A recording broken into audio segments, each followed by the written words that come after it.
Hello बच्चों, good morning to all of you students. आज हम क्लास 7 का एक्सरसाइज 2.3 डिस्कस करेंगे। देखिए उसका टॉपिक है हमारा रेसिप्रोकल। ओके स्टूडेंट्स, अगर कोई फ्रैक्शंस आपके पास गिवन होगा a/b, आपको मालूम है ऊपर वाले फ्रैक्शंस को हम क्या कहेंगे, न्यूमरेटर, और नीचे वाले फ्रैक्शंस को हम क्या कहेंगे, डिनोमिनेटर। अगर इस फ्रैक्शंस का हमें रेसिप्रोकल निकालना है तो हम क्या करेंगे, जो डिनोमिनेटर है उसे हम ऊपर लिखेंगे और जो न्यूमरेटर है उसे हम नीचे लिखेंगे। ओके, जैसे एग्जांपल सपोज हमारे पास कोई फ्रैक्शन है 2/3। अगर हम इसका रेसिप्रोकल निकालेंगे तो देखो जो 3 वाला टर्म नीचे है उसे हम ऊपर लिखेंगे और जो 2 वाला टर्म ऊपर है उसे हम नीचे लिखेंगे। ओके, सपोज कोई दूसरा फ्रैक्शन हमारे पास गिवन है -4/9 और इसका रेसिप्रोकल आपको निकालना है तो स्टूडेंट्स जो डिनोमिनेटर में है उसे हम ऊपर लिखेंगे और जो न्यूमरेटर में है उसे हम नीचे लिखेंगे, याद रखना। ओके, तो चलिए हम चलते हैं एक्सरसाइज पे। देखिए एक्सरसाइज का पहला क्वेश्चन है आपका 4/9 एक फ्रैक्शंस गिवन है और इसका आपको रेसिप्रोकल लिखना है। तो देखो इसका जो रेसिप्रोकल होगा क्या होगा, हम जो डिनोमिनेटर है उसे हम ऊपर लिखेंगे और जो न्यूमरेटर है उसे हम कहाँ लिखेंगे, नीचे लिखेंगे। ओके, और सपोज ओनली 5 गिवन है, नीचे में कुछ नहीं है, तो हम क्या करेंगे, उसके अपॉन में 1 लिखेंगे, बिकॉज 1 से किसी भी नंबर में डिवाइड देने पर उसका रिजल्ट क्या आता है, सेम आता है। तो इसका रेसिप्रोकल क्या हो जाएगा आपका 1/5। ओके, सिंपली आपको याद रखना है कि जब कभी भी रेसिप्रोकल निकालना हो तो नीचे वाले टर्म को ऊपर लिखेंगे, ऊपर वाले टर्म को नीचे लिखेंगे। ओके, इसी पे बेस्ड होगा आपका क्वेश्चन नंबर 2 सिंप्लीफिकेशंस। देखिए क्वेश्चन नंबर 2 में कह रहा है सिंप्लीफाई करो और इसका क्वेश्चन नंबर 1 क्या गिवन है हमारे पास, ध्यान से देखिए। क्वेश्चन नंबर 1 गिवन है हमारे पास 7/10 डिवाइडेड बाय 3/5। ओके स्टूडेंट्स, याद रखना जब कभी भी फ्रैक्शंस का डिवीज़न आ जाए तो हम क्या करेंगे, जो पहला वाला फ्रैक्शन है वो बिल्कुल सेम रहेगा 7/10 और दूसरे वाले फ्रैक्शंस का हम लेंगे रेसिप्रोकल, तो कितना हो जाएगा 5/3। और जब इसका रेसिप्रोकल लोगे तो इससे पहले आ जाएगा मल्टीप्लिकेशन का साइन। क्या याद रखना है, पहला वाला फ्रैक्शन बिल्कुल सेम और मल्टीप्लिकेशन डिवीज़न के प्लेस पे क्या आ जाएगा, मल्टीप्लिकेशन। दूसरे वाले फ्रैक्शन का हमें क्या निकालना है, रेसिप्रोकल। तो रेसिप्रोकल कैसे निकालेंगे हम, जो नीचे वाला टर्म है वो ऊपर आ जाएगा, जो ऊपर वाला टर्म है वो नीचे आ जाएगा। लेकिन रेसिप्रोकल कौन से फ्रैक्शन का लेंगे हम, दूसरे वाले फ्रैक्शन का। ओके, इसके बाद हम क्या करेंगे, हम इस सब का निकालेंगे फैक्टर। ध्यान देना 7 का फैक्टर 7 ही रहेगा और 5 का फैक्टर 5 अपनी पोजीशन पे बिल्कुल सेम। स्टूडेंट्स 10 का फैक्टर क्या हो सकता है, देखो 10 का फैक्टर 2 के टेबल में 5 पे जा रहा और 5 के टेबल में 1 पे है ना, तो इसका फैक्टर क्या बन रहा है 2 × 5। तो 10 के प्लेस में हम लिखेंगे 2 × 5 और 3 ऐसे ही रहेगा। इस 5 से 5 क्या हो जाएगा, कैंसिल। ओके, तो रिमेनिंग टर्म्स क्या बच जाएंगे आपके 7/2 × 3 that is equal to 7/6। Okay, एक और क्वेश्चन हम देखते हैं। जैसे क्वेश्चन नंबर 6 है आपका, ध्यान से देखिए क्वेश्चन नंबर 6 है आपका। क्वेश्चन नंबर 6 गिवन है आपके पास 3 whole 3/5 divided by 4/5। 3 whole 3/5 divided by 4/5। तो स्टूडेंट्स आपको दिख रहा है कि ये कौन सा फ्रैक्शन है, मिक्स्ड फ्रैक्शन। मिक्स्ड फ्रैक्शन को सबसे पहले हम सिंपल फ्रैक्शन में चेंज करेंगे। सिंपल फ्रैक्शन में चेंज करने के लिए क्या करेंगे, हम सिंपल फ्रैक्शंस में चेंज करने के लिए आपको मालूम होगा इस 3 को 5 से क्या करेंगे, मल्टीप्लाई। तो 3 5 से कितना होगा 15 और उस 15 में 3 क्या करेंगे, ऐड करेंगे। तो 15 और 3 कितना हो जाएगा 18 डिवाइडेड बाई 5। फिर डिवीज़न और हमारे पास दूसरा फ्रैक्शन गिवन है 4/5। ओके, अब फिर वही रूल, आपको जब कभी भी डिवीज़न दिया जाए फ्रैक्शंस का तो पहला फ्रैक्शन सेम रहेगा, उसके बाद डिवीज़न के प्लेस में क्या लिखेंगे, मल्टीप्लिकेशन, और 4/5 का हम क्या निकालेंगे, रेसिप्रोकल, दैट इज 5/4।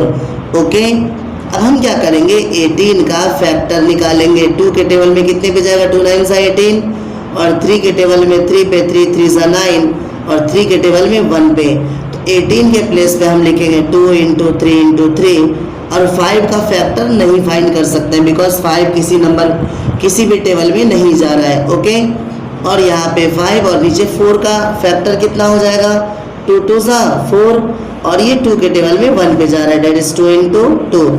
इस 5 से ये 5 कैंसिल, इस 2 से ये 2 कैंसिल, तो क्या बच रहा है हमारा 3 × 3 और अपॉन 2, तो कितना हो जाएगा 3 3 9 अपॉन 2। ओके, तो स्टूडेंट्स इस तरीके से क्वेश्चन नंबर 2 आप करेंगे खुद से। ओके, क्वेश्चन नंबर 3 में देखिए क्या कह रहा है आपका। क्वेश्चन नंबर 3 में कह रहा है डिवाइड दो ओनली, डिवाइड। इसका फर्स्ट पार्ट है हमारे पास 11/24 एंड डिवाइडेड बाय 7/8। तो स्टूडेंट्स जो सेकेंड क्वेश्चन है आपका और थर्ड क्वेश्चन है वो बिल्कुल सेम है। ओके, तो देखिए थर्ड क्वेश्चन हम कैसे करेंगे।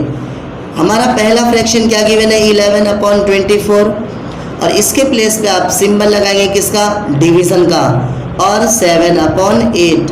फिर वही प्रोसेस, जब कभी भी फ्रैक्शन का डिवीजन आ जाए तो क्या करेंगे, पहला फ्रैक्शन बिल्कुल एज इट इज और इस डिवीजन के बदले में हम क्या लिखेंगे, मल्टीप्लिकेशन।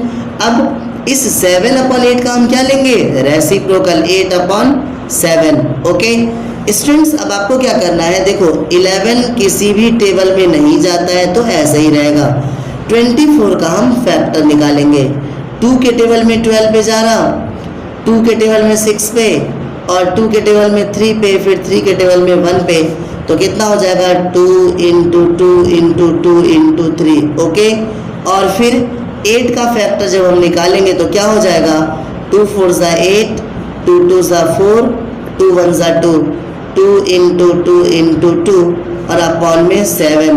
ओके, अब क्या होगा, इस 2 से ये 2 कैंसिल, इस 2 से ये 2 कैंसिल, इस 2 से ये क्या होगा 2 कैंसिल, तो क्या बच रहा है हमारा, ऊपर क्या बच रहा है 11 और नीचे क्या बच रहा है 7 और यही हमारा आंसर है।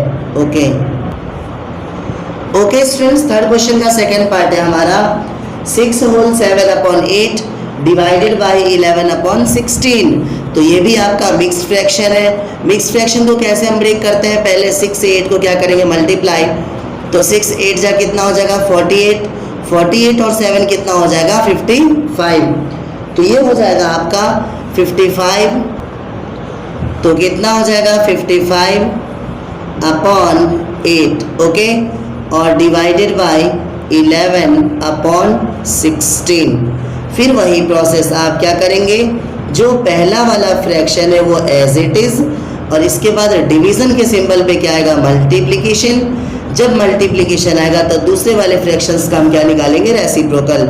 और रेसिप्रोकल कैसे निकालेंगे, जो नीचे वाला टर्म है उसे हम कहाँ लिखेंगे, ऊपर, और जो ऊपर वाला टर्म है उसे हम कहाँ लिखेंगे, नीचे। ओके, इसके बाद आपको क्या करना है, जितने भी नंबर्स है सारे नंबर्स का फैक्टर निकालना है। 55 का फैक्टर निकालो तो 5 के टेबल में कितने में जा रहा है 11 पे, तो इसे हम लिख सकते हैं 5 × 11। ओके, और 8 को कितना लिख सकते हैं, 8 को हम लिख सकते हैं 2 4 8, 2 2 4, 2 1 2, दैट इज 2 × 2 × 2। और 16 को हम कितना लिख सकते हैं, 2 2 4, 2 8, 2 16, और 11 का फैक्टर नहीं हो सकता बिकॉज 11 किसी टेबल में नहीं जा रहा है। ओके, अब क्या होगा, इस 11 से 11 कैंसिल, 2 से 2 कैंसिल, इस 2 से ये 2 कैंसिल, इस 2 से ये 2 कैंसिल, तो क्या बचा है रिमेनिंग टर्म्स 5 और इंटू 2, तो क्या हो जाएगा 5 2 10। ओके, और यही हमारा आंसर है। क्वेश्चन नंबर 4 क्या है, ध्यान से समझिए। क्वेश्चन नंबर 4 कह रहा है आपका कि a wire of length 13 whole 1/2 metre, एक वायर है जिसकी लंबाई कितनी गिवन है हमारे पास 13 whole 1/2 metre, has been divided into 9 pieces of the same length. Students देखो, ध्यान से देखो, एक हमारे पास वायर है, ओके, और इस पूरे वायर की लंबाई हमारे पास कितनी है 13 होल 1/2 मीटर। क्वेश्चन में कह रहा है कि अगर इस पूरे वायर को 9 पीस में डिवाइड किया जाए, 1 2 3 4 5 6 7 8 and 9. ओके, 1 2 3 4 5 6 7 8 9, और इस पूरे 9 पीसेस का लेंथ क्या होगा? सेम होगा। तो बताओ हर पीस का, ईच पीस का लेंथ कितना होगा, वो हमें निकालना है। तो याद रखना, जब कभी भी एक क्वांटिटी का कॉस्ट निकालना हो, एक क्वांटिटी का लेंथ निकालना हो, एक क्वांटिटी की वैल्यू निकालनी हो, तो हमेशा हम क्या करेंगे? डिवाइड देंगे। क्या करेंगे? डिवाइड देंगे। तो फर्स्ट ऑफ ऑल इसे ब्रेक कीजिए, आप सॉल्व कीजिए, तो कितना हो जाएगा? 13 2 26 और 1 कितना होगा? 27/2 मीटर। ओके, टोटल लेंथ हमारे पास कितना गिवन है? टोटल लेंथ गिवन है हमारे पास, total length equals to 27/2 metre. Okay, और नंबर ऑफ पीसेस कितना गिवन है? नंबर ऑफ पीसेस हमारे पास कितना गिवन है? 9। तो लेंथ ऑफ ईच पीस कितना हो जाएगा? हम क्या करेंगे? टोटल लेंथ में इस नंबर ऑफ पीसेस से क्या करेंगे? डिवाइड देंगे।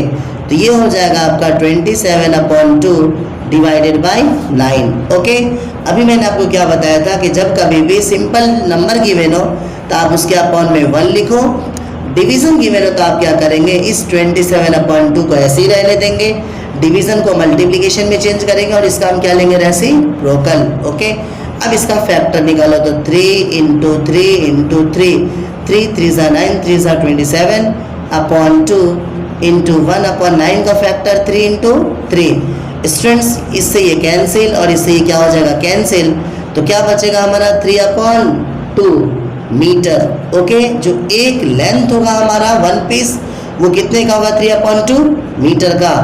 ओके स्टूडेंट्स, तो आप पूरे कंसंट्रेशन से, ध्यान से इस वीडियोस को देख करके आप 1 से लेकर के 14 तक के सारे क्वेश्चंस को ट्राई करेंगे, और अगर कोई क्वेश्चन नहीं होता है तो उस डाउट को मैं क्लियर करूँगा। बिल्कुल परेशान होने की ज़रूरत नहीं है, अपनी खुशी से, संतुष्टि से, तसल्ली से बैठ के आप सारे क्वेश्चंस को कीजिए। Okay, all the best.